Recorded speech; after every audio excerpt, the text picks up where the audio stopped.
Hello everyone, कैसे हो आप सब। मेरा नाम है शाश्वतपुरी और आज मैं लेके आ गया हूँ आप सबके लिए एक नया लेक्चर, एक नए चैप्टर के साथ, इनपुट टैक्स क्रेडिट। और ये चैप्टर अपने आप में बहुत इंपॉर्टेंट है, अपने आप में बहुत क्रूशियल है एग्जाम के लिए और आपके जीएसटी एज होल सब्जेक्ट के लिए काफ़ी इंपॉर्टेंट, ये काफ़ी इंपॉर्टेंट चैप्टर है।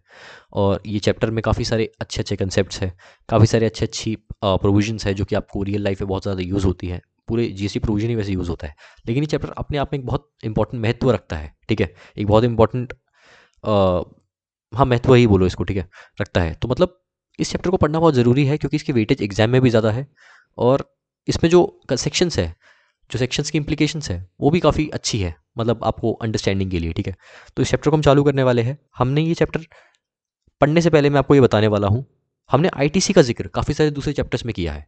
हमने सप्लाई में किया है, हमने इंट्रोडक्शन में किया है, हमने कंपोजिशन स्कीम में भी किया है। ठीक है, कि कंपोजिशन डीलर आईटीसी क्लेम नहीं कर सकता और जो कंपोजिशन डीलर के साथ डील कर रहा है वो भी आईटीसी क्लेम नहीं कर सकता। सर कंपोजिशन डीलर क्या होता है, हे भगवान ऐसे क्वेश्चन मत पूछना। ठीक है, अब सुनो इसके बाद, अगर पूछ रहे हो तो कोई बात नहीं है, रिवाइज करो। ओके, भूल सकते हो, भूल चूक माफ है, बट एक बार भूल करने के बाद आपने क्या किया उसको सुधारने के लिए, दैट इज इंपॉर्टेंट। सर फालतू की बातें मत होया करो, पढ़ाया करो सिर्फ। ओके भाई, ओके। सुनो, कंपोजिशन में पढ़ा और काफ़ी सारे हमने दूसरे चैप्टर्स में इसका जिक्र किया। आईटीसी क्या है मैंने आपको बताया भी, मैंने आपको समझाया भी कि आईटीसी क्या है सिंपल वर्ड्स में। ठीक है, इनपुट टैक्स क्रेडिट। इनपुट पर जो टैक्स हम पे करते हैं हम उसका क्रेडिट ले सकते हैं, सिंपल वर्ड्स में। ठीक है, सिंपल वर्ड्स में, मैं जीन्स खरीद रहा हूँ, सॉरी मैं जीन्स बेच रहा हूँ, खरीद नहीं रहा, जीन्स बेच रहा हूँ। और जीन्स को मैन्युफैक्चर करने के लिए, जिस जीन्स को मैं बेच रहा हूँ उस जीन्स को मैन्युफैक्चर करने के लिए मुझे कपड़ा खरीदना पड़ रहा है। कपड़ा मेरा इनपुट है, जीन्स मेरा आउटपुट है। कपड़ा मेरा इनपुट है, जीन्स मेरा आउटपुट है। कपड़े से जीन्स बन रहा है, मतलब इनपुट से आउटपुट बन रहा है। ठीक है, समझे। तो इनपुट पर, मेरे कपड़े पर जो मैंने टैक्स पे करा वो होगा इनपुट टैक्स। और उस इनपुट टैक्स का मैं क्रेडिट ले सकता हूँ, उस इनपुट टैक्स का मैं क्रेडिट ले सकता हूँ। सर ये क्या क्रेडिट ले सकते हो, क्या है, क्रेडिट कार्ड है क्या? ये क्रेडिट कार्ड नहीं है भाई, ये आप क्रेडिट ले सकते हो इनपुट, इनपुट पर, उस कपड़े पर। ठीक है, जो अपने जीन्स को मैन्युफैक्चर करने के लिए खरीदा है, जो खरीदा है। ठीक है ना, तो अब सुनो मेरी बात, मैं क्या बोल रहा हूँ यहाँ पर। अब इनपुट टैक्स क्रेडिट मैंने आपको मोटा मोटी बताया, हमने ये पढ़ लिया है, ये समझ लिया है, पढ़ नहीं लिया, समझ लिया है कि आईटीसी क्या होता है। लेकिन आईटीसी की एलिजिबिलिटी क्राइटेरिया क्या है, आईटीसी की कंडीशंस क्या है उसको अवेल करने की। ठीक है, और भी काफ़ी सारी चीज़ें आपको मैं बताऊं, जैसे ब्लॉक क्रेडिट क्या है, मतलब किन चीज़ों पर आप आईटीसी नहीं क्लेम कर सकते, नहीं अवेल कर सकते। और भी काफ़ी सारी चीज़ें हम चैप्टर में पढ़ेंगे। हमने ये पढ़ लिया है क्या होता है, अब कब अवेल कर सकते हैं, कितना अवेल कर सकते हैं, क्या ड्यू डेट है अवेल करने की, कब अवेल नहीं कर सकते, किन किन केसेस में ब्लॉक क्रेडिट की कंडीशन आ जाती है, सेक्शन 17। ठीक है, हम ये सब चीज़ें इस चैप्टर में पढ़ेंगे मोटा मोटी। ठीक है, ये आपको मैं बता रहा हूँ। चलो, किसी भी चैप्टर को चालू करने से पहले, किसी भी चैप्टर को स्टार्ट करने से पहले हम क्या पढ़ते हैं, क्या पढ़ते हैं, सबसे पहले तो उसका नाम लिखते हैं। सर नाम लिखो ना, आप क्यों आप ऐसे कर रहे हो बताओ, नाम आपने लिखा नहीं चैप्टर का। लिख रहा हूँ भाई, नाम लिख रहा हूँ, बताओ, ये लो। अरे शुरुआत में ही ऐसा हो गया। हाँ ये रहा। हम्म, चलो ब्लैक से लिखता हूँ। ठीक है, input tax credit, ITC, input tax credit. अरे भाई राइटिंग, वाह, माय हैंड राइटिंग।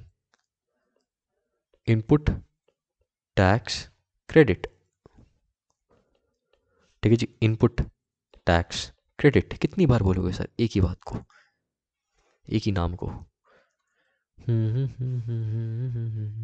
चलो, क्वेश्चन, सबसे पहला क्वेश्चन हमारा क्या होता है किसी भी चैप्टर को स्टार्ट करने से पहले, why we study this chapter. तो यहां पर भी सेम रहेगा, वाई वी स्टडी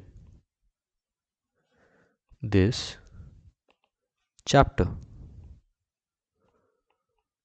ठीक है, इस चैप्टर को हमें क्यों पढ़ना है भाई, क्या होगा चैप्टर को पढ़ के बताओ। चलो, to understand, to understand, to understand, to understand when and where, when and which, sorry where बोल रहा हूँ, when and which input tax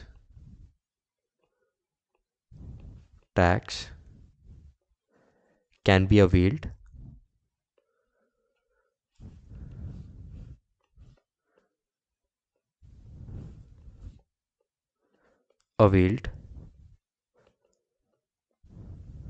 as credit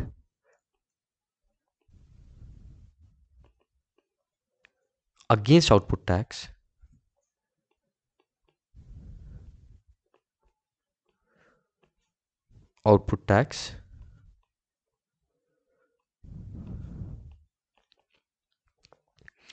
to reach net output tax liability.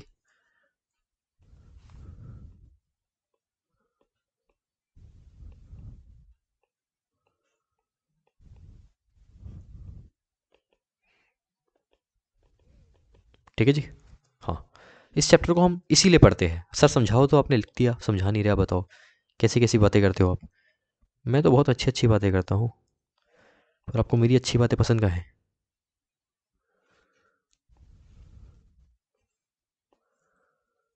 हाँ जी, तो मैंने लिखवा दिया। अब इस चीज़ को पढ़ो, अब इस चीज़ को पढ़ो मैंने क्या लिखा है।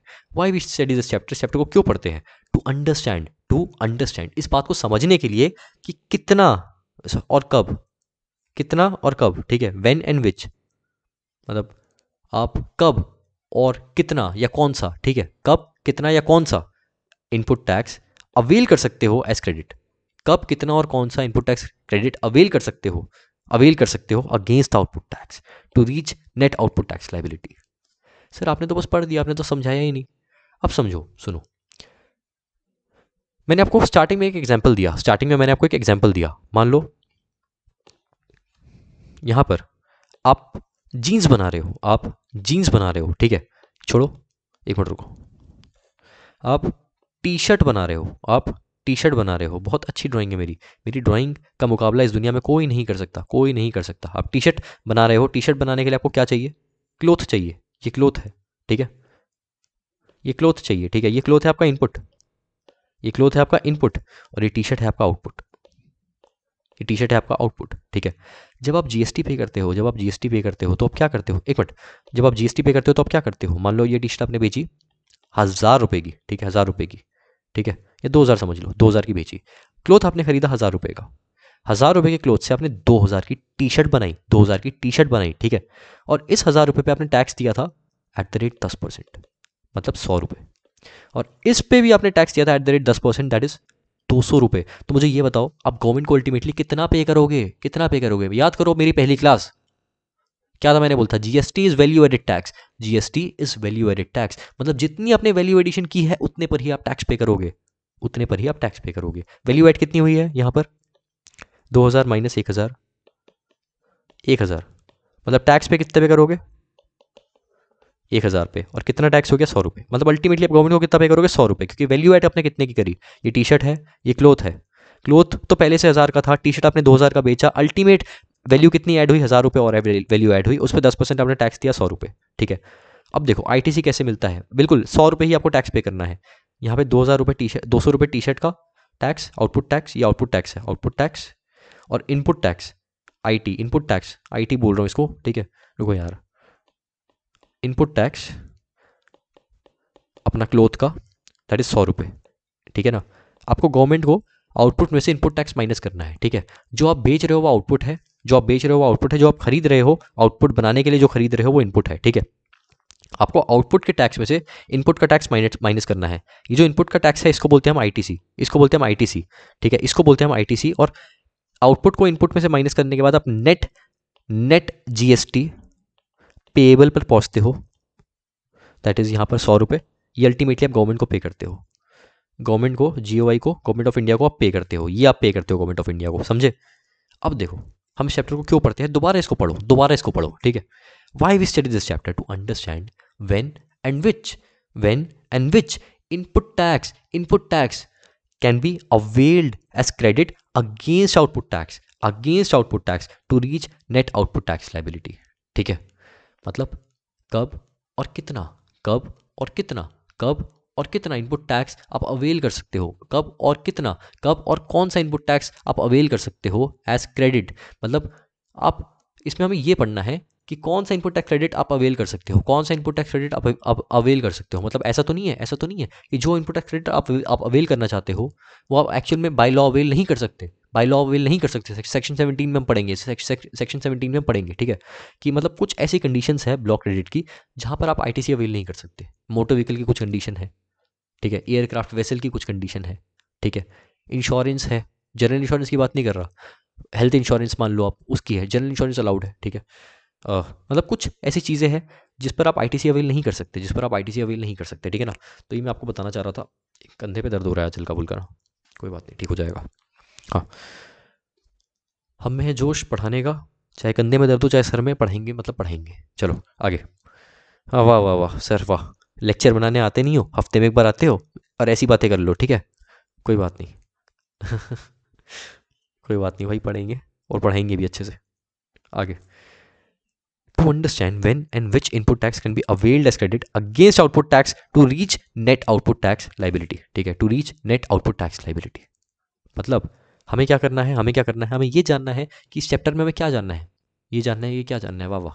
हमें इस चैप्टर में ये जानना है कि कब और कौन सा इनपुट टैक्स आप अवेल कर सकते हो एज क्रेडिट, कब और कौन सा इनपुट टैक्स क्रेडिट आप अवेल कर सकते हो as credit against output tax. Against output tax मतलब आप ये जो आपने क्लोथ खरीदी है, ये जो आपने क्लोथ खरीदी है और ये जो आप टी शर्ट बनाना चाहते हो, ये जो आप टी शर्ट बनाना चाहते हो, इस टी शर्ट को बनाने के लिए जो क्लोथ आपने खरीदी है, क्या इसका आप आईटीसी अवेल कर सकते हो, क्या अवेल कर सकते हो, ऐसा तो नहीं नहीं अवेल कर सकते हो, ऐसा तो नहीं नहीं नहीं अवेल कर सकते हो, ठीक है।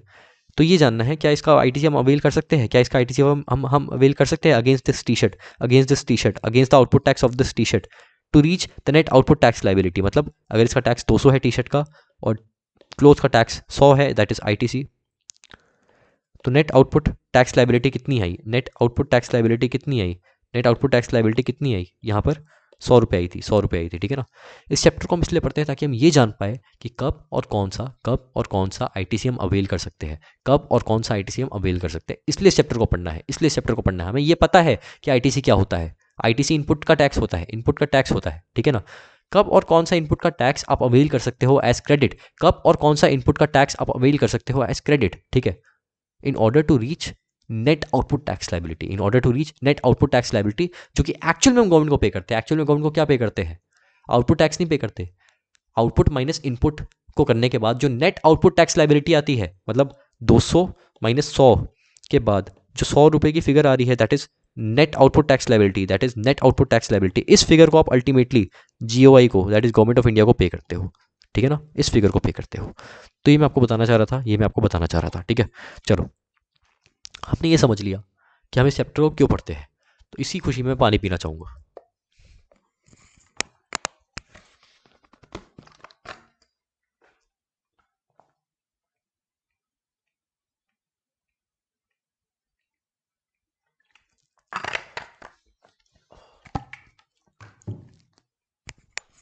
चलो, मैंने खुशी मना ली अपनी, अब ज़रा कार्यक्रम को आगे बढ़ाया जाए। हमने पढ़ लिया चैप्टर को क्यों पढ़ते हैं, इसी खुशी में मैंने पानी पिया। अब मैं और ज़्यादा खुश होकर आपको ये बताना चाहूँगा, एक नया कंसेप्ट इंट्रोड्यूस करवाना चाहूँगा। कंसेप्ट नहीं लिखता हूँ, देखो, अगर मैं एक एक ना मैं चार्ट बनाऊंगा, चार्ट, ठीक है। आई सोच रहा हूँ, फ्रूट चार्ट नहीं भाई, चार्ट बोल रहा हूँ मैं, बेवकूफ़ लड़के और लड़कियाँ। फ्रूट चार्ट दिमाग में तो आया होगा, हमारे तो दिमाग में नहीं आया सर। नहीं, मुझे लगता है ना हर बच्चा मेरे जैसा होगा, क्योंकि जब तक मैं पढ़ता था तब तक मैं ऐसी बातें सोचता था, उल्टी सीधी। मैं बहुत उल्टी सीधी बातें सोचता हूँ, मैं सच बता रहा हूँ। चलो, आईटीसी का टेबल मैंने बनाया है।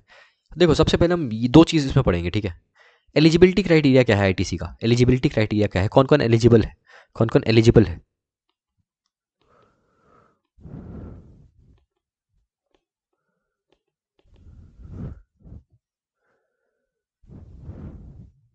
ये मैंने क्या कर दिया है, एक तो स्पेलिंग भी गलत, राइटिंग भी बेकार।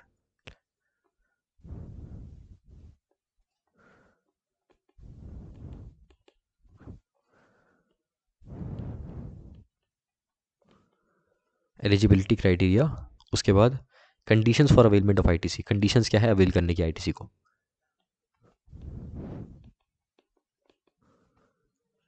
फॉर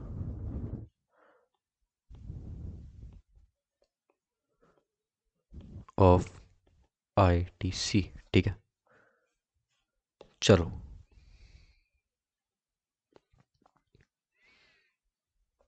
हम्म,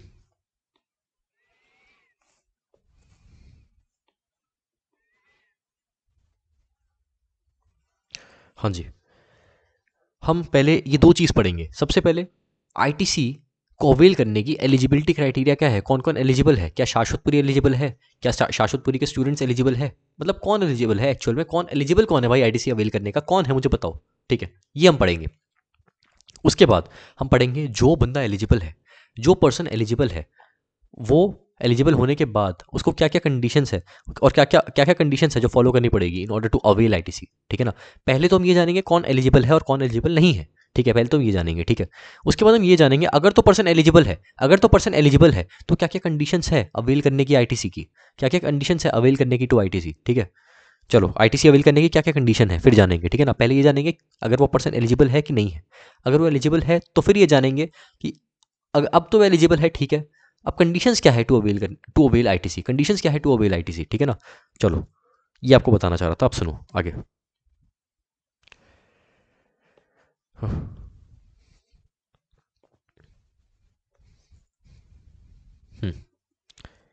एलिजिबिलिटी क्राइटेरिया दोबारा से मैं बोल रहा हूं, लिखो। Every RP, every registered person subject to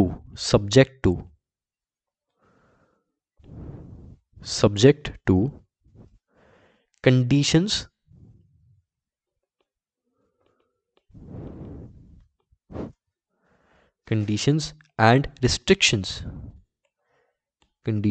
and restrictions entitled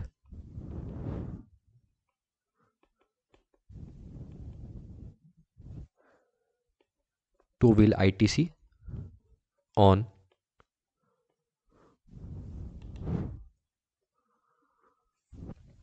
SOG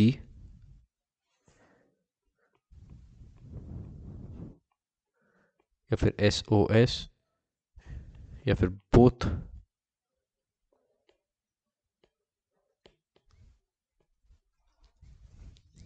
which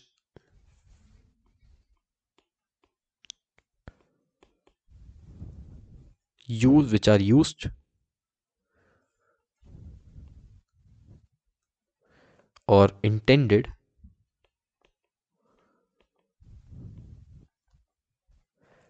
to be used in course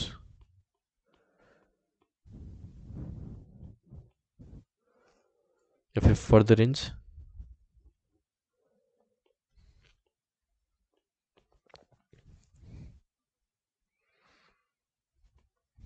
of business। ठीक है ना, ये पर्सन एलिजिबल है। अब सुनो क्या है, मैंने क्या बोला, क्या लिखा है। हर एक रजिस्टर्ड पर्सन, पहले पहले मतलब पढ़ो। ठीक है, उसके बाद समझाता हूँ। हर एक रजिस्टर्ड पर्सन, ठीक है, हर एक registered person, every registered person subject to conditions and restrictions are is entitled to claim ITC on supply of goods या सप्लाई ऑफ सर्विस या फिर दोनों, विच आर यूज्ड या are intended to be used in the course और furtherance of the business. सुनो, हर एक registered person. अच्छा, रजिस्टर्ड पर्सन कौन है, मेरी बात बताओ, कौन है रजिस्टर्ड पर्सन? वो जो कि जीएसटी में रजिस्टर्ड है। हर एक जीएसटी में रजिस्टर्ड पर्सन, दोबारा बोल रहा हूं, हर एक जीएसटी में रजिस्टर्ड पर्सन एलिजिबल है टू अवेल आईटीसी। ठीक है ना, हर एक जीएसटी में रजिस्टर्ड पर्सन, हर एक जीएसटी में रजिस्टर्ड पर्सन एलिजिबल है to avail ITC, that is input tax credit. ठीक है, देखो, हर एक रजिस्टर्ड पर्सन एलिजिबल है to avail ITC on supply of goods या फिर सप्लाई ऑफ सर्विस या फिर दोनों। ठीक है, विच आर यूज्ड और intended to be used in the course और फर्दरेंस ऑफ द बिजनेस, मतलब अगर बिजनेस में यूज हो रहा है वो गुड्स या फिर सर्विस या फिर दोनों। ठीक है, अब देखो, दोबारा बोल रहा हूं मैं आपको, बहुत सिंपल है। हर एक रजिस्टर्ड पर्सन, मान लो मैं जीएसटी में रजिस्टर्ड हूं, ठीक है, अगर मैं जीएसटी में रजिस्टर्ड हूं तो मैं एलिजिबल हूं to avail ITC if that ITC of supply of goods या फिर सप्लाई ऑफ सर्विस और supply of both the category of goods और सर्विस। ठीक है, अगर वो गुड्स या फिर सर्विस या फिर दोनों बिजनेस में यूज हो रहा है या फिर इन the course of furtherance of the business use हो रहा है, इन that case I am eligible, ठीक है। देखो मैं दोबारा बोल रहा हूँ, आरपी होना चाहिए, रजिस्टर्ड पर्सन होना चाहिए, ठीक है, रजिस्टर्ड पर्सन होना चाहिए, ठीक है। और उसके बाद आरपी इंटाइटल्ड है टू अवेल आईटीसी, ठीक है, ऑन सप्लाई ऑफ गुड्स या फिर सप्लाई ऑफ सर्विस या फिर बोथ, जो कि बिजनेस में यूज हो रहा है, जो कि बिजनेस में यूज हो रहा है। ये 4 पॉइंट्स है, ये 4 पॉइंट्स है। रजिस्टर्ड पर्सन जो इस रजिस्टर्ड पर्सन इंटाइटल्ड है, रजिस्टर्ड पर्सन अवेल कर सकता है आईटीसी सप्लाई ऑफ गुड्स पर, सर्विस या फिर दोनों पर, जो कि बिजनेस में यूज हो रहा है, ठीक है ना। सुनो, रजिस्टर्ड पर्सन आईटीसी अवेल कर सकता है, एक रजिस्टर्ड पर्सन आईटीसी अवेल कर सकता है ऑन सप्लाई ऑफ गुड्स या फिर सप्लाई ऑफ सर्विस या फिर बोथ। मतलब अगर हम कपड़ा खरीद रहे हैं जीन्स बनाने के लिए, अगर हम कपड़ा खरीद रहे हैं जीन्स बनाने के लिए, उस पर कोई रजिस्टर्ड पर्सन आईटीसी अवेल कर सकता है अगर वो कपड़ा जीन्स बनाने के बिजनेस में यूज हो रहा है, अगर वो कपड़ा जीन्स बनाने के बिजनेस में यूज हो रहा है, ठीक है। अगर बिजनेस में यूज नहीं हो रहा, अगर बिजनेस में यूज नहीं हो रहा आईटीसी, ठीक है, मतलब बिजनेस में यूज नहीं हो रहा, मतलब वो इनपुट, ठीक है, ऑफ सप्लाई ऑफ गुड्स या फिर सप्लाई ऑफ सर्विस या फिर बोथ, उस केस में आप नहीं कर सकते आईटीसी अवेल, अगर वो रजिस्टर्ड पर्सन नहीं है, अगर वो अनरजिस्टर्ड पर्सन है जीएसटी में, in that case as well आप आईटीसी अवेल नहीं कर सकते। रजिस्टर्ड पर्सन होना चाहिए, आईटीसी अवेल कर सकता है अगर on supply of goods, supply of service या फिर दोनों पर, अगर वो आईटीसी या फिर सॉरी अगर वो इनपुट गुड्स का यूज हो रहा है इन बिजनेस, अगर वो इनपुट गुड्स का यूज हो रहा है इन बिजनेस, ठीक है ना। रजिस्टर्ड पर्सन होना चाहिए और गुड्स का जो इनपुट है, जो इनपुट गुड्स है वो बिजनेस में यूज होने चाहिए, ठीक है ना, तब आप आईटीसी क्लेम कर सकते हो। रजिस्टर्ड पर्सन होना चाहिए और गुड्स जो है इनपुट गुड्स जो है वो बिजनेस में यूज होने चाहिए, तब आप आईटीसी अवेल कर सकते हो, ठीक है। ये था एलिजिबिलिटी क्राइटेरिया। दोबारा एक बार रीड कर रहा हूँ last time, every registered person subject to conditions and restrictions entitled to claim ITC on supply of goods या फिर सप्लाई ऑफ सर्विस या फिर दोनों, विच आर यूज्ड और intended to be used in the course और furtherance of business. Registered person होना चाहिए, ठीक है, रजिस्टर्ड पर्सन होना चाहिए, वो इंटाइटल्ड है to avail ITC on supply of goods या फिर सप्लाई ऑफ सर्विस या फिर बोथ, विच आर यूज्ड और intended to be used in the course और फर्दरेंस ऑफ द बिजनेस, मतलब बिजनेस में यूज होना चाहिए। रजिस्टर्ड पर्सन होना चाहिए, आईटीसी अवेल कर सकता है अगर वो बिजनेस में यूज हो रहा है, अगर वो बिजनेस में यूज हो रहा है, अगर other than business purpose use हो रहे हैं तो आईटीसी अवेल नहीं कर सकता, या फिर अदर देन रजिस्टर्ड पर्सन है मतलब अनरजिस्टर्ड पर्सन है, उस केस में भी आईटीसी अवेल नहीं कर सकता। दोनों चीज होनी चाहिए, ठीक है ना। चलो आगे, अब कंडीशंस क्या है, हमने ये जान लिया कौन एलिजिबल है। रजिस्टर्ड पर्सन एलिजिबल है जो कि बिजनेस में यूज कर रहा है, ठीक है, इनपुट का tax of supply of goods service या बोथ। अब अगर पर्सन एलिजिबल है, अगर पर्सन एलिजिबल है टू अवेल आईटीसी, अगर पर्सन एलिजिबल है to avail ITC, in that case अब हम ये पढ़ेंगे कंडीशंस क्या है उसको, कंडीशंस क्या है उसको जो फॉलो करने पड़ेंगे टू अवेल आईटीसी, कंडीशंस क्या उसको फॉलो करने पड़ेंगे टू अवेल आईटीसी, ठीक है ना। चलो सबसे पहला हम यहाँ पे स्टार्ट करेंगे लिखने का।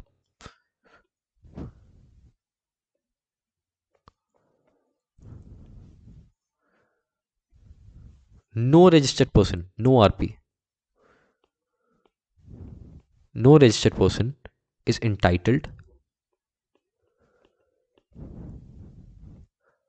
to claim ITC in respect to supply of goods या फिर supply of service या फिर both unless a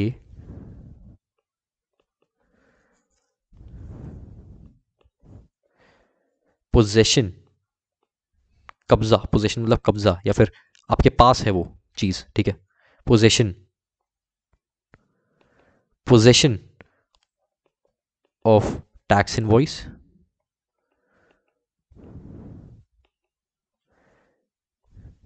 या फिर debit note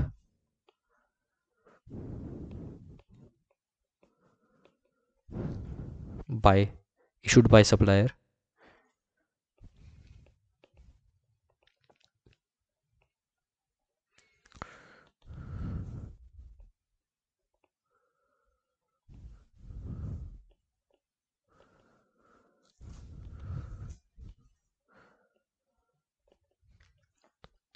issued by supplier or such other documents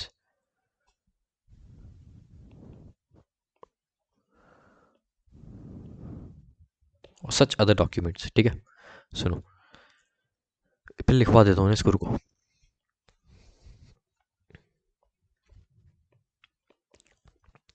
details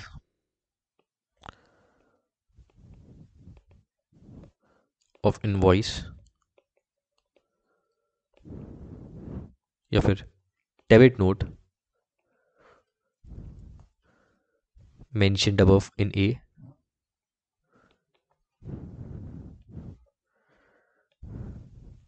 furnished by supplier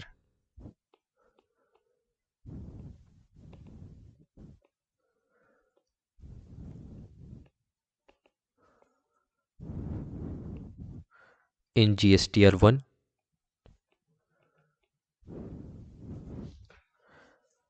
shall be communicated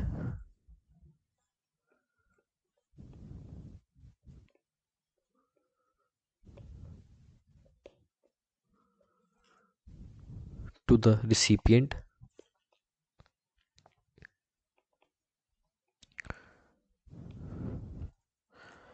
of such invoice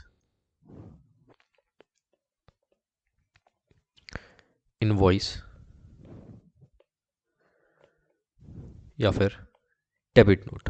ठीक है ना। यार राइटिंग बहुत बुरी आ रही है यार, मन नहीं कर रहा है रुकना, ये मन मेरा मान नहीं रहा कि मैं ऐसे लिखूं।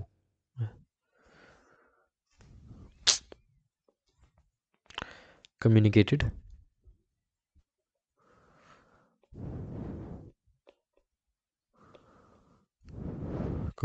to recipient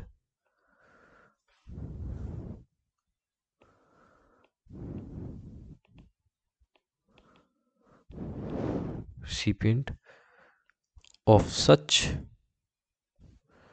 invoice या फिर डेबिट नोट। ठीक है, not even better now but ठीक है, पहले से ठीक है। Not even good now but पहले से ठीक है, बेटर बोल रहा हूँ मैं। हाँ, और उसके बाद बी रिसीव्ड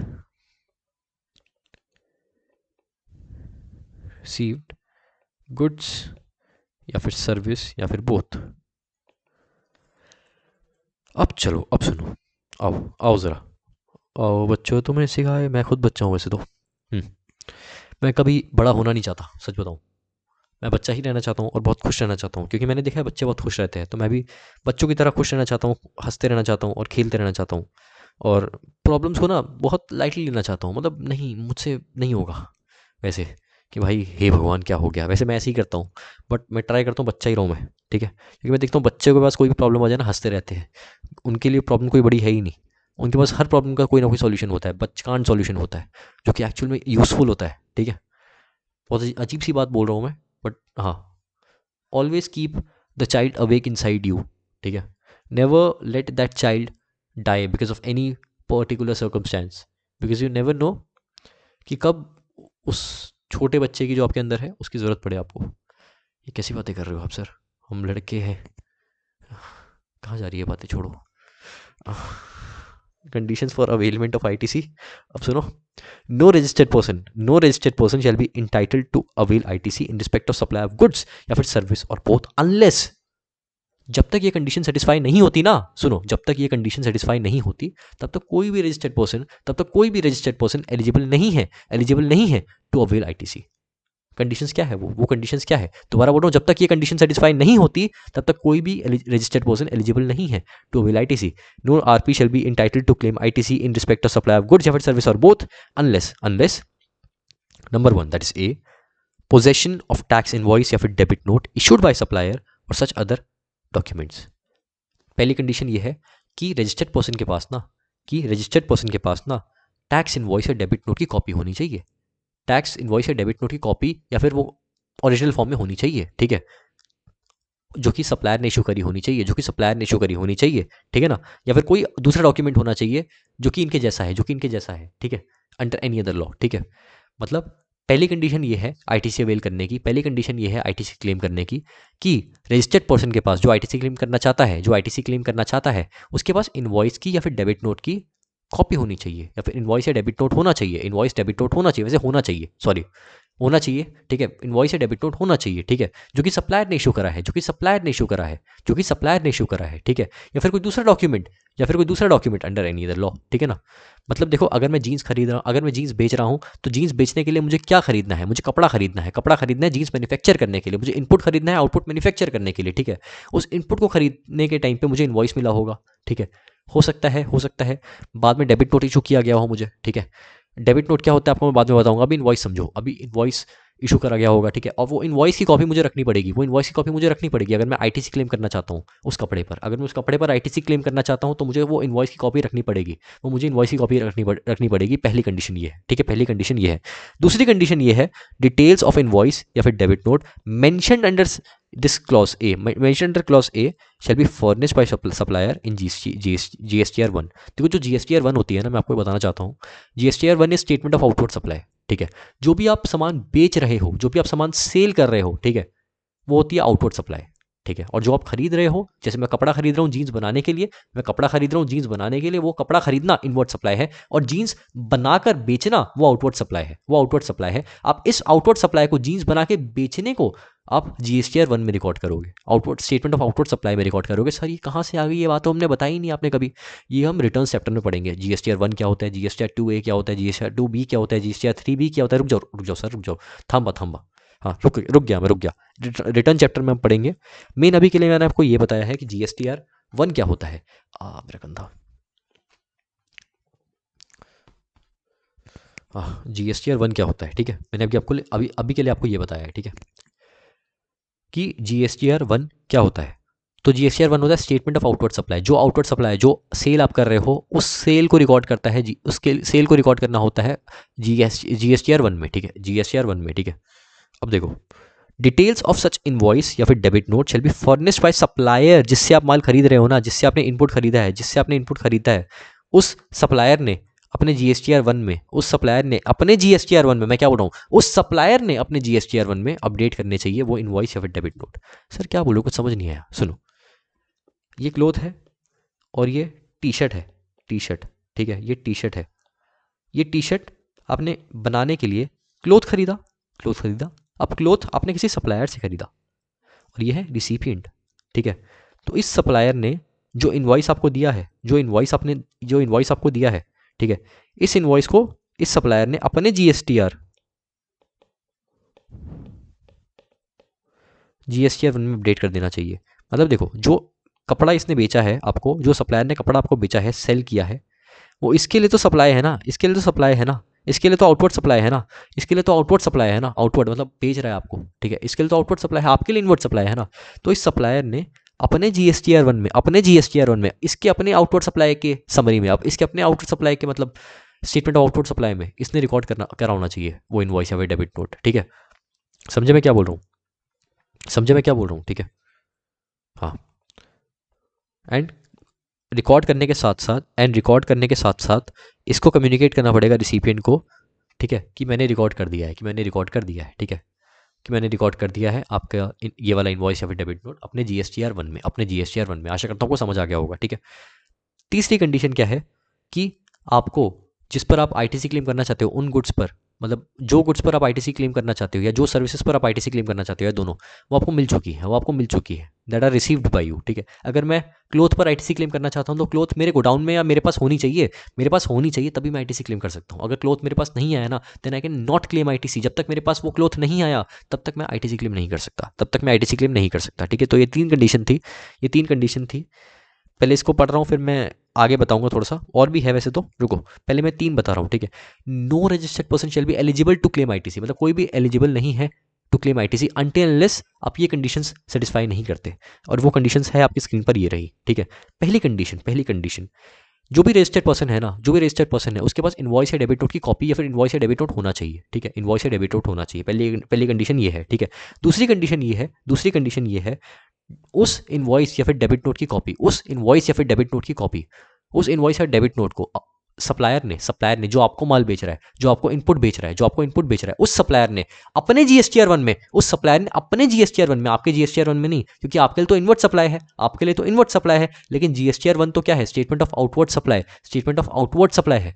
उस सप्लायर ने अपने आउटवर्ड सप्लाई में स्टेटमेंट ऑफ आउटवर्ड सप्लाई में उस इनवॉइस या डेबिट नोट को रिकॉर्ड किया है, उस इनवॉइस या डेबिट नोट को रिकॉर्ड किया है और आपको कम्युनिकेट कर दिया है, और आपको कम्युनिकेट कर दिया है कि हाँ मैंने रिकॉर्ड कर दिया है, मैंने रिकॉर्ड कर दिया है, ठीक है। ये दूसरी कंडीशन। तीसरी कंडीशन ये है जिस गुड्स को या जिस सर्विस को जिस सर्विस को आप इनपुट ट्रीट कर रहे हो, जो आपके इनपुट है वो आपके पास है, वो आपको रिसीव हो जाने चाहिए, वो आपको रिसीव हो जाने चाहिए। अगर वो रिसीव नहीं हुए उस केस में वो गुड्स पर आप आईटीसी क्लेम नहीं कर सकते, वो सर्विस पर आप आईटीसी क्लेम नहीं कर सकते, ठीक है ना। ये 3 कंडीशन थी। अब इसमें मैं आपको एक और चीज़ बताना चाहूँगा बी पॉइंट में ही।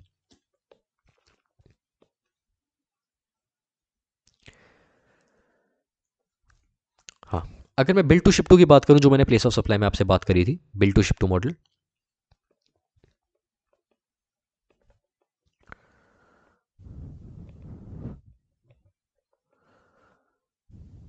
Bill to ship to model,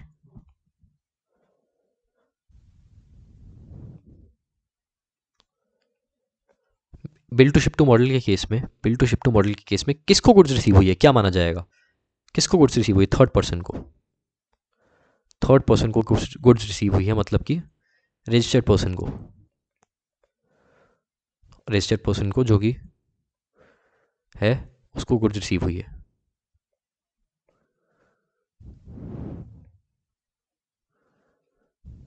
मेरी वीडियो बंद हो चुकी है, ठीक है। मैं सोच रहा हूँ आपको यहाँ तक ही पढ़ाऊँ, नहीं एक चीज़ और पढ़ाऊँगा आपको उसके बाद अगली क्लास में। हाँ, थर्ड पर्सन को गुड्स रिसीव हुई है, थर्ड पर्सन को गुड्स रिसीव हुई है, ठीक है ना। सुनो, bill to ship to model में हमने बोला, मैंने यहाँ पर क्या लिखा है कि तीसरी कंडीशन ये है, मतलब बी पॉइंट में ये है कि गुड्स रिसीव हो जानी चाहिए, अगर आपको आईटीसी क्लेम करना है। अगर आपको आईटीसी क्लेम करना है तो आपको गुड्स मिल जाने चाहिए, आपको गुड्स रिसीव हो जाने चाहिए, ठीक है ना, आपको गुड्स रिसीव हो जाने चाहिए, ठीक है। और bill to ship to model में क्या माना जाएगा कि गुड्स किसको रिसीव हुए? मैंने याद आपको बताया था, ये एक पर्सन है, ये गुजरात से है, ठीक है, और ये एक पर्सन है, ये दिल्ली से है, और ये एक पर्सन है, ये है छत्तीसगढ़ से, ठीक है, ये छत्तीसगढ़ से है, ठीक है। अब देखो, ये गुजरात का पर्सन दिल्ली वाले पर्सन को डायरेक्शन देता है कि भाई तू ना एक काम कर, छत्तीसगढ़ के पर्सन को डायरेक्ट माल बेच दे, मतलब मेरी डायरेक्शन पे तो छत्तीसगढ़ के पर्सन को माल बेच दे, मतलब तू शिप टू इसको कर, लेकिन बिल मुझे कर। इस केस में प्लेस ऑफ सप्लाई किसकी मानी जाती है? जिसको बिल हो रहा है, मतलब थर्ड पर्सन जो डायरेक्शन दे रहा है उसकी प्लेस ऑफ सप्लाई मानी जाती है। तो यहाँ पर भी ये माना जाएगा bill to ship to model के केस में थर्ड पर्सन को गुड्स रिसीव हो रहे हैं, ये बस बताना चाह रहा हूँ मैं, ठीक है। Bill to ship to model में ये माना जाएगा कि थर्ड पर्सन में जो बंदा गुजरात में बैठा था ना और दिल्ली वाले को डायरेक्शन दे रहा था कि तुम छत्तीसगढ़ वाले को माल भेजो, वो थर्ड पर्सन है और उस थर्ड पर्सन को माना जाएगा गुड्स रिसीव हुए हैं in case of bill to ship model, ठीक है। मतलब बिल किसी को हो रहा है, शिप किसी को हो रहा है, बिल हो रहा है थर्ड पर्सन को, शिप हो रहा है अल्टीमेट रिसिपिएंट को, ठीक है, बाय सप्लायर, ठीक है ना। अब देखो थर्ड पॉइंट मैं आपको बताना चाहूंगा, दैट इज नो आईटीसी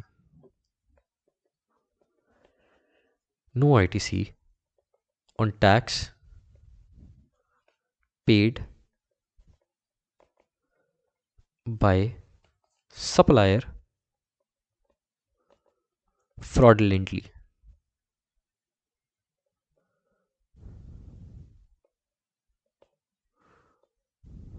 ठीक है ना, fraudulently, ठीक है। मैं इसको स्पेलिंग और राइटिंग दोनों, सप्लायर fraudulently,